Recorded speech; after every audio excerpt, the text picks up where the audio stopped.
Good morning, everyone. It's Tuesday, November 17th. From the San Antonio Express News, my name is Luis Vasquez, and this is your Express Briefing. All of the stories you need to know to start your day. You can expect sunny skies and a high of 77 degrees in San Antonio today. In Central America, Category 5 Hurricane Iota was just off the coast of Nicaragua's Caribbean coast Monday night and was likely to bring catastrophic damage to the same region battered by Hurricane Eta less than 2 weeks ago. Drugmaker Moderna said Monday its coronavirus vaccine provided strong protection in early trial results. The second company in a week to report its candidate looks highly effective in preventing COVID-19. Texas surpassed 20,000 confirmed coronavirus deaths on Monday as COVID-19 continues to surge in the United States. That is the second highest death count overall in the United States, trailing only New York, according to researchers from Johns Hopkins University. And now let's move on to the top stories for the day.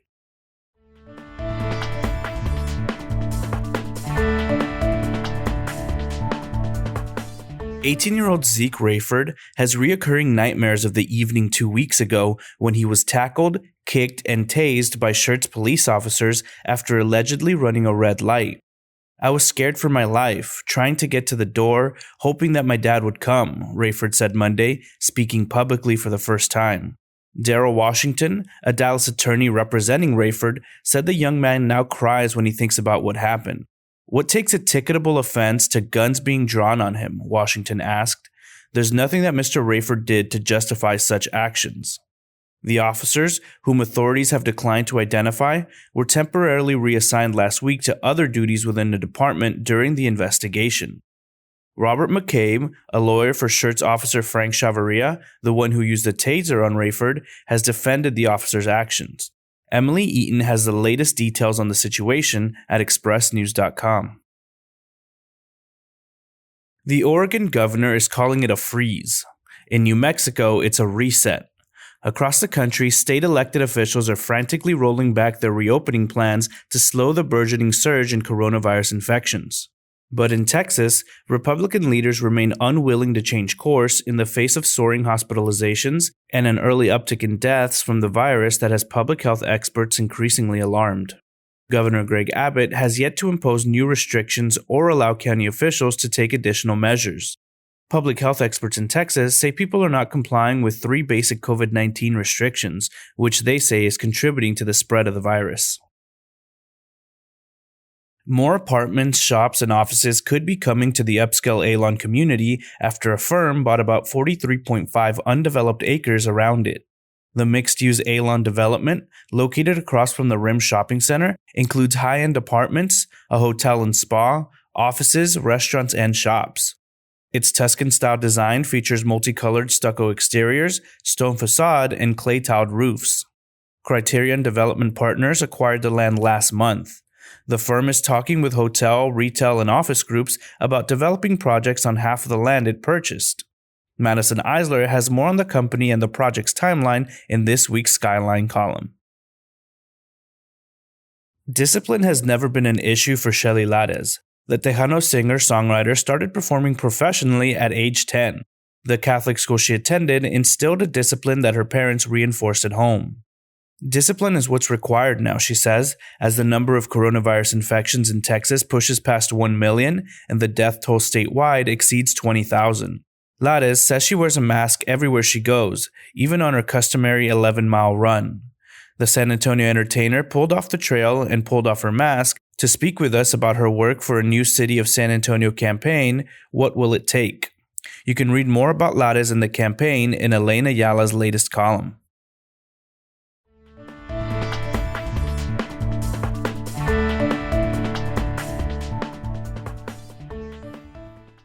Hospitalizations related to COVID-19 are also up sharply in the recent weeks, more than doubling since October 20th.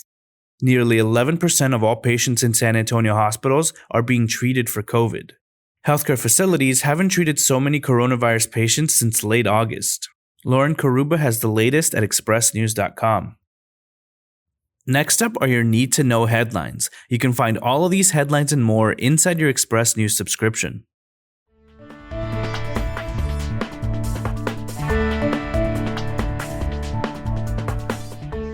Bexar County commissioners on Monday certified the results of the November 3rd election, which produced a 65% turnout that set records for the number of votes cast. Likewise, city officials certified the November 3rd election results for the city's ballot initiatives. Development firm Weston Urban is planning to build a 32-story apartment tower with retail space on the west side of downtown, speeding up the transformation of what had been a sleepy corner of the center city. The project is expected to cost more than $107 million. The local branch of the NAACP is calling on Harlandale ISD administrators to reinstate Martin Luther King Jr. Day as a school holiday. The school district decided last month to make MLK Day a school day in order to give students and staff off on Election Day. The city of New Braunfels has released body cam footage showing police officers forcibly pulling a black man out of a car before using a stun gun on him following a traffic stop over a minor infraction. A viral TikTok video calling out San Antonians for not wearing face coverings while out in public downtown is not sitting well with many residents who have gone on Twitter to vent. U.S. Representative Chip Roy said his plans for this pandemic-era Thanksgiving are simple. I will do whatever I want to do. An Air Force chaplain at Joint Base San Antonio-Lackland has been arrested and charged with online solicitation of a minor, San Antonio police confirmed on Monday.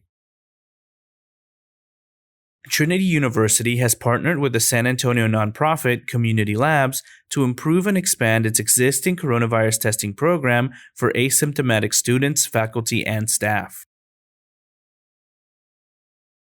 General Brad Webb, head of the Air Education and Training Command, said that a tent city on Joint Base San Antonio-Lackland designed to combat COVID-19 has been taken down and that a secondary basic training site on Kessler Air Force Base in Biloxi, Mississippi had shuttered. A lifelong outdoorsman, career journalist, and Texas two-step maestro in retirement, Ron Henry Strait left fond memories at almost every stop. After a long struggle with cancer, 73-year-old Strait died November 7th at his home in Schertz on the opening day of deer season.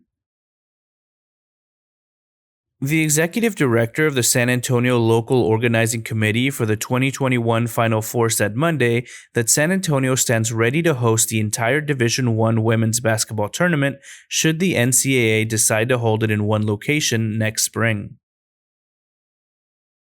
Home sales and prices in the San Antonio area skyrocketed in October as the supply of available houses continued tightening.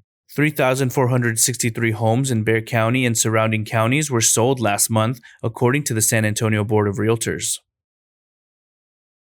A pair of San Antonio brothers are making it easier for people to find affordable housing amid the pandemic and recession by using technology and a straightforward approach. The repeated unsubstantiated allegations of voter fraud to undermine an election outcome is a threat to democracy that undercuts faith in elections, the Express News editorial board writes. You can read the full editorial at expressnews.com.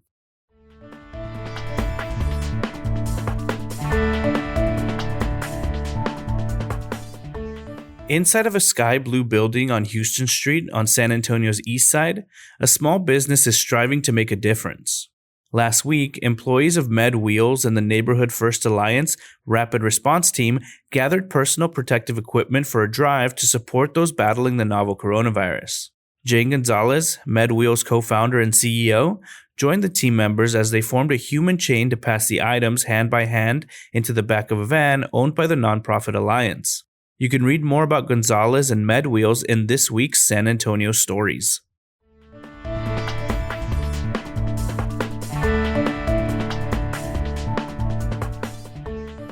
This year, large family gatherings are frowned upon due to the COVID-19 pandemic.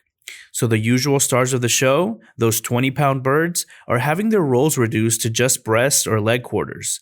This is the year for dressings to steal the spotlight.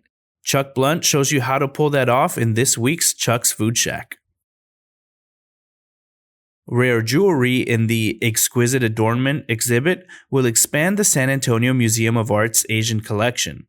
We have what you should know about the exhibit before your visit at expressnews.com.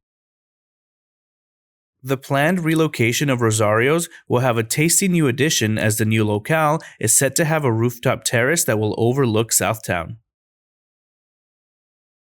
DeMar DeRozan exercised his $27.7 million contract option for the 2020-2021 campaign.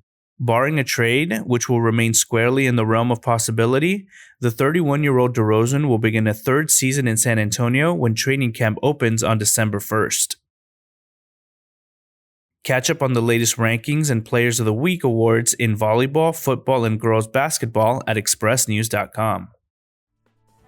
And that's all for today. This was your Express Briefing for Tuesday, November 17th. My name is Luis Vasquez. Please consider becoming an Express News subscriber to get in-depth coverage on all the stories you heard today. Also, be sure to rate and review this podcast inside of your Apple Podcast app, as it really helps the show. Have a wonderful day, everyone.